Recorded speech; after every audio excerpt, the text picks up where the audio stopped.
Everyone thinks the conflict in How I Met Your Mother is about romance. Ted versus Robin, Barney versus commitment, Lily versus her own second thoughts. But what if the antagonist was never a person at all?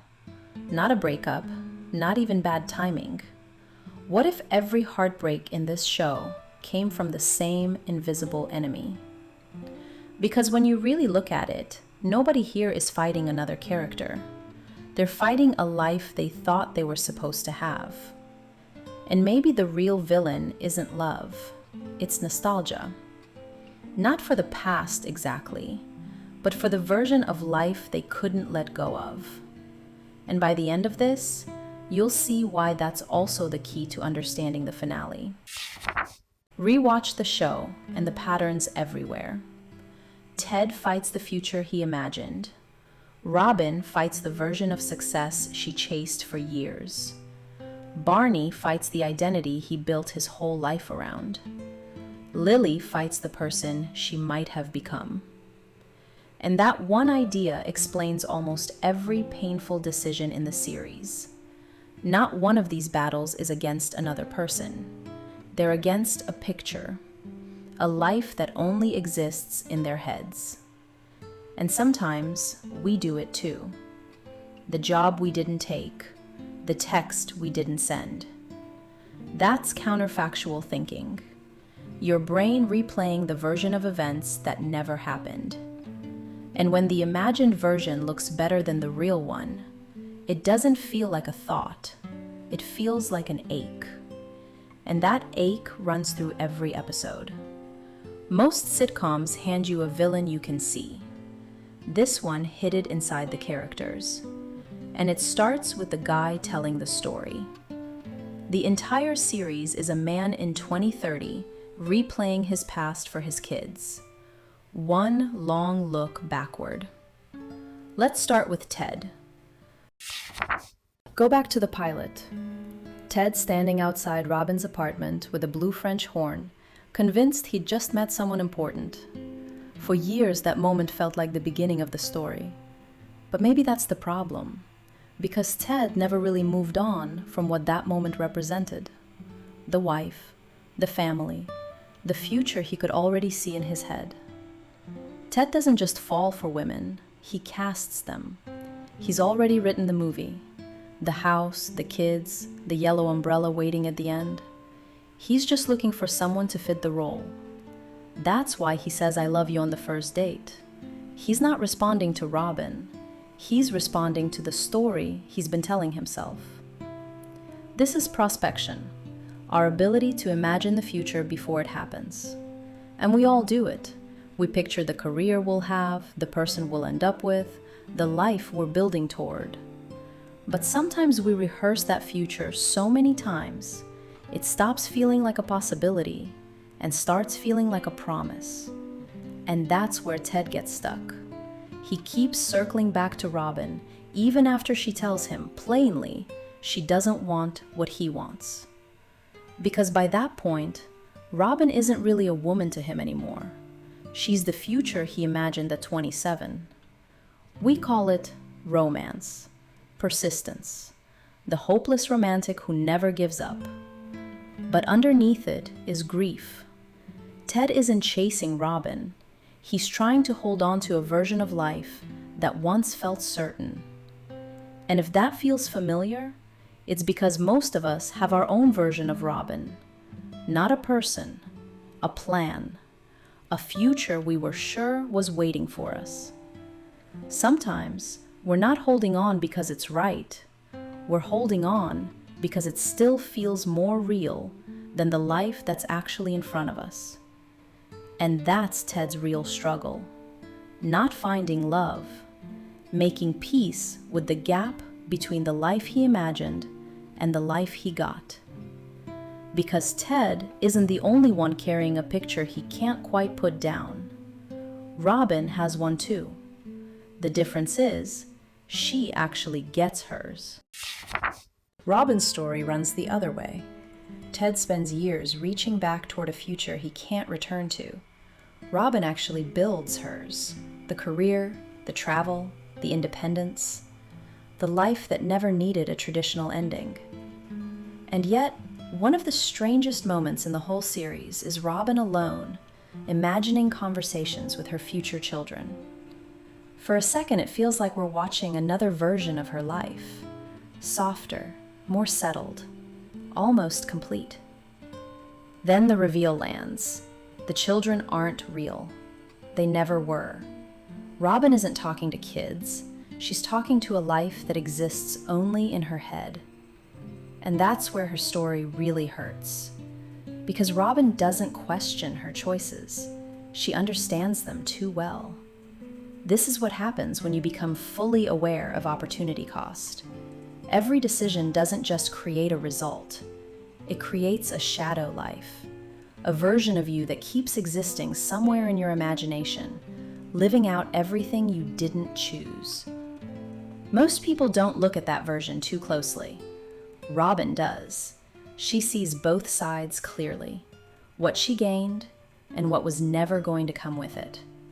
And that's the uncomfortable thing this show keeps circling back to. Sometimes the hardest part of getting what you wanted isn't disappointment, it's awareness. You realize the life you chose didn't replace the other one. It just came at its expense. And Robin learns to live with that gap, not because she made the wrong choice, because no choice comes without loss. You can be completely sure of your decision and still grieve the one you didn't make. Robin doesn't want Lily's life. She just sometimes wonders about it. And those are two very different things. But while Robin is haunted by a life she never lived, Barney's haunted by a version of himself he refuses to leave behind. Barney built a person. The suits, the plays, the catchphrases, a whole character engineered so he'd never have to show up as himself. We read it as comedy because that's how the show frames it. The womanizing, the schemes, the endless confidence. But go back to the flashback, before any of that, before the suits, before Suit Up, before Barney Stinson became Barney Stinson. He's a hippie, optimistic, open, in love, and then his heart gets broken. And what's wild is that you can actually watch the moment the character is born. The armor has a starting point. This is self-concept preservation. When a painful experience threatens who we are, we sometimes build a whole new identity around making sure that pain never happens again. That's Barney. The playbook isn't about women. The suits aren't about style. The confidence isn't even really about confidence. It's all protection. Every joke, every lie, every performance. A wall between himself and the chance of getting hurt the same way twice. That's what makes his story so tragic. He spends years acting like he's escaped his past when he's actually carrying it everywhere he goes. He doesn't move on. He turns his pain into a personality. And the longer he performs it, the harder it gets to remember there's someone underneath. Watch what happens whenever somebody gets close enough to see the real Barney. Nora, Robin, even his dad. The character starts to crack. For a second, he stops performing. He becomes the person he was before he decided being vulnerable was dangerous. And then comes one of the most beautiful moments in the whole series. Not a wedding, not a grand romantic gesture.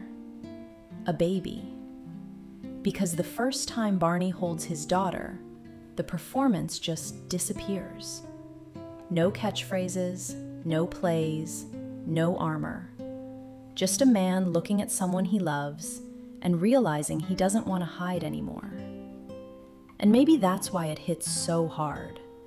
Because most of us have our own version of Barney's suit. A role we learn to play after something hurt. The funny one, the successful one, the person who never cares too much. At first it's protection, then it's habit, and eventually it's just identity. The hardest part isn't putting the mask on. It's realizing you've worn it so long, you don't know where it ends and you begin. And nobody understands that feeling better than Lily. Because unlike Barney, Lily's problem isn't the person she became, it's the person she didn't. Lily loves Marshall completely, which is what makes her decision at the end of season 1 so hard to watch. She breaks off the engagement and leaves for San Francisco, not for someone else, not because she stopped loving him. She leaves for a version of herself she isn't ready to give up, the artist, the independent one, the Lily who never settled down before finding out who she could be. Psychologists call these possible selves, the different versions of ourselves we imagine becoming, the careers we could chase, the lives we could build, the roads still waiting for us if we're brave enough to take them. And here's the catch. Choosing one of those selves doesn't make the others disappear. It just turns them from real into questions. And questions have a habit of following you around. That's why Lily's story lands the way it does. The tragedy isn't that she leaves. It's that she's stuck choosing between two futures she genuinely wants. One with Marshall, and one with the person she still hopes she might become. And for a while, neither feels complete without the other. She comes back, they rebuild, they get married, they build a family. But watch closely, and that other Lily never fully goes away. Years later, when the chance to move to Rome comes up, the same conflict surfaces all over again. Not because she regrets Marshall, because part of her is still wondering about the road she didn't take. And that's what makes her story so universal. Most people aren't haunted by their worst decisions. They're haunted by the lives they almost lived, the career they never went after, the city they never moved to, the version of themselves they never got to meet. And when you step back, that's the thread tying all 4 of them together. Ted, chasing a future he scripted. Robin, grieving a family she chose against. Barney, hiding from the kid he was before the wound. Lily, looking back at the selves she might have become. 4 completely different stories, same struggle underneath all of them. Every one of them is measuring a real life against an imagined one. And that's a fight nobody can win. Because the imagined life gets an unfair advantage. It never has bad timing, never has compromises. No grief, no mistakes, no bills, no disappointments, no ordinary Tuesdays. It stays forever in perfect condition. That's why it always feels better. And maybe that's what nostalgia really is. Not remembering the past, but editing it. Keeping the beautiful parts, quietly removing the cost. Turning a possibility into something that feels better than the life you actually lived. That's what Ted does, what Robin does, what Barney does, what Lily does. And if we're honest, what most of us do too. Because the hardest part of growing up isn't failing to get what you wanted. It's realizing every life comes with trade-offs, even the one you dreamed about. Because after all the arguments about Ted, Robin, and the mother, I think the biggest clue was sitting right in front of us the whole time. Old Ted. From the very first episode, How I Met Your Mother isn't happening in the present. It's a man in 2030 looking back on the years that shaped his life. And that matters, because memory doesn't preserve the past. It rebuilds it. It lingers on certain moments, hands meaning to old decisions, connects dots that only make sense years later. Which means the entire show is an act of nostalgia. And suddenly it all clicks. Ted isn't the only one holding on to an imagined future. Every one of them is trying to make sense of the gap between the life they pictured and the life they got. Maybe that's why the show feels different when you come back to it years later. When you're younger, it feels like a story about finding the right person. But as you get older, it starts to feel like a story about making peace with your choices. The roads you took, the roads you didn't, the versions of yourself you became, and the ones you left behind. And maybe that's the real reason it still gets to people. Because under all the romance and the comedy, How I Met Your Mother is about something most of us eventually have to face. That life was never going to look exactly the way we imagined.